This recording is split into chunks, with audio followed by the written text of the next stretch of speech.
दुनिया का इतिहास हमें ये बताता है कि केवल वही राष्ट्र सुरक्षित रहे हैं,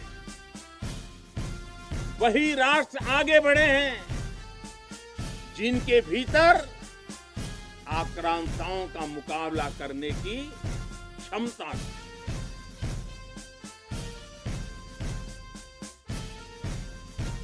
इस लड़ाई ने दिखाया है कि भारत की संगठित सैन्य शक्ति के सामने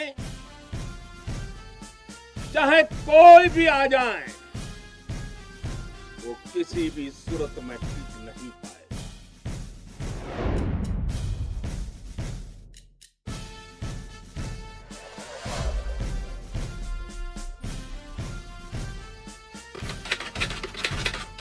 आइए सुनते हैं नेताजी सुभाष चंद्र बोस क्या कहते थे। आप संगठित शक्ति से शांति और अहिंसा पूर्वक आत्म बलिदान करने के लिए जल्द से जल्द तैयार हो जाइए, न मालूम कब बिगुल बज उठे। इसी बुलंद आवाज की वजह से वो हमेशा अंग्रेजों के निशाने पर रहे। अब ये सुनिए। जमाना हमारे अनुकूल है। वर्तमान अंतर्राष्ट्रीय परिस्थिति से हमें लाभ उठाना चाहिए। भारत को भी दुनिया के दूसरे राष्ट्रों के साथ ही जीना मरना है। इसलिए हमें अंतर्राष्ट्रीय परिस्थिति से पूरा वाकिफ रहने की दरकार है। सोचिए उनकी यही दूरदार्शनिक यानी फार साइटेड बातें आज भी कितनी रेलेवेंट हैं। जहाँ एक तरफ इंडिया ब्रिटिश सरकार से परेशान था, वहीं दूसरी तरफ पूरी दुनिया पर वर्ल्ड वॉर के काले बादल मंडरा रहे थे। और आखिरकार 1914 में बादल फट गए और जिसके साथ साथ कई इंडियन सोल्जर्स का खून भी पानी की तरह बह गया। इंडियन सोल्जर्स ने वर्ल्ड वॉर 1 में इम्पोर्टेंट रोल प्ले किया। उन्होंने दुनिया की सबसे बड़ी स्वयंसेवी सेना मतलब वॉलंटियर्ड आर्मी का गठन किया था, जिसमें 1.5 मिलियन लोग शामिल थे। वो वेस्टर्न पार्ट, मिस्र, गैलीपोली, जर्मन, पूर्वी अफ्रीका और मेसोपोटामिया में लड़े थे। इंडियन सोल्जर्स ने वॉर में अपनी करेज और डिटर्मिनेशन से यूनिक पहचान बनाई थी।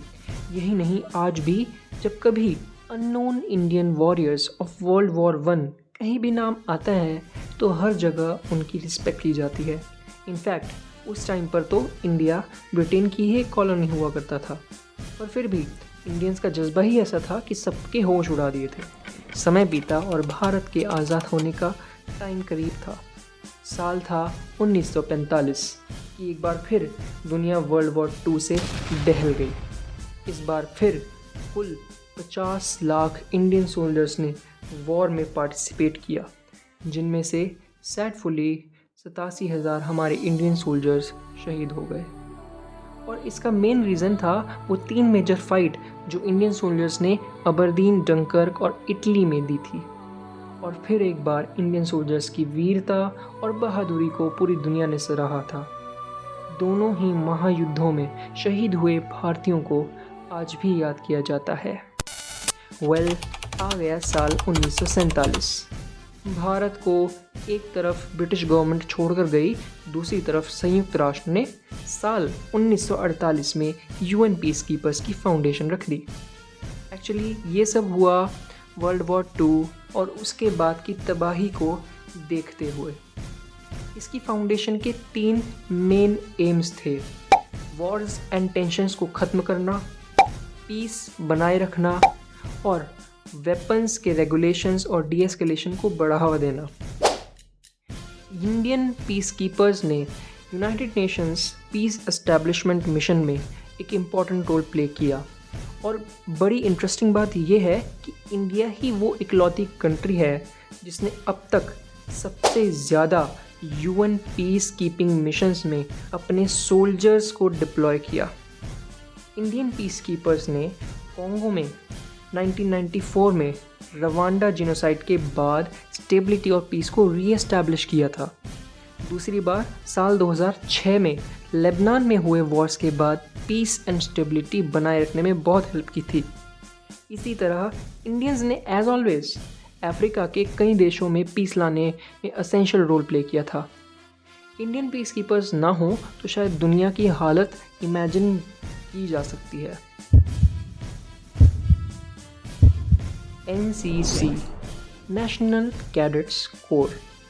नेशनल कैडेट्स कोर इंडिया का वॉलंटरी यूथ ऑर्गेनाइजेशन है जो स्कूल और कॉलेज के स्टूडेंट्स को डिफेंस ट्रेनिंग प्रोवाइड करता है।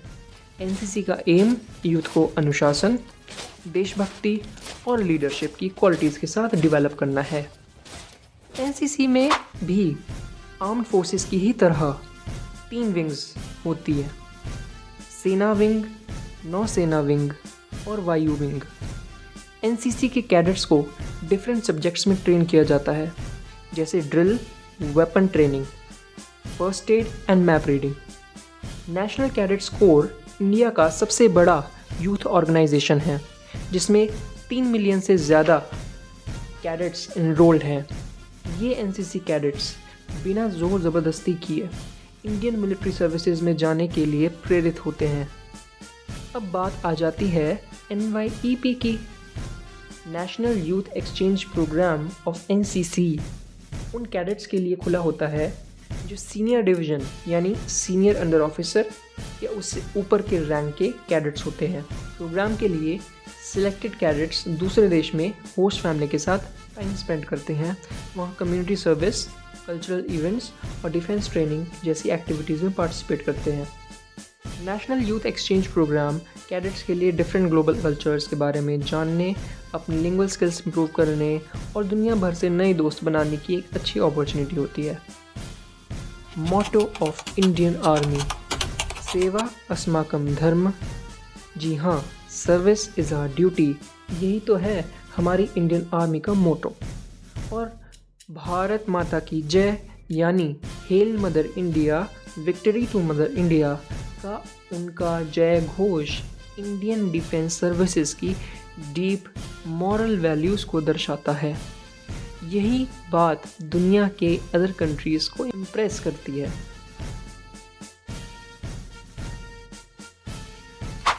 And last but not least, the biggest and newest ever defence exports. India का डिफेंस एक्सपोर्ट्स लास्ट 9 ईयर्स में 23 टाइम्स इंक्रीज़ हो गया है। 2013-14 में इंडिया का डिफेंस एक्सपोर्ट जो 683 करोड़ रुपए था वो 2022-23 में 16,000 करोड़ रुपए हो गया। रिसेंटली इंडिया और अफ्रीका के बीच कई डिफेंस डील्स हुई जिनमें मेजरली 5 अफ्रीकन कंट्रीज़ को शामिल किया गया। इनमें इंडिया ने साउथ अफ्रीका को $600 करोड़ की कीमत के 100 वेपन मैकेनिज्म टैंक सेल किए हैं। साथ ही में नाइजीरिया, इथियोपिया और केन्या को भी $300 करोड़ को फाइटर जेट्स और टैंक्स मिलेंगे। सो फ्रेंड्स, कंक्लूजन ये है कि from the starting of video till and, fighting spirit Indians के ब्लड में ही मौजूद है जो आज अदर कंट्रीज़ और उनकी आर्मी को इंस्पायर करती है। तो फ्रेंड्स, ये थी आज की video the great Indian army part 1, और इसी के आगे फर्दर पार्ट्स भी आएंगे जिसमें इंडियन आर्मी के ऑपरेशंस और उनके फील्ड क्राफ्ट्स के बारे में आपको रूबरू करवाएंगे। उसके लिए बने रहिए द लोकल्स के साथ। आपका वीडियो को अंत तक देखने के लिए धन्यवाद। Team the locals, voice of the public for the public.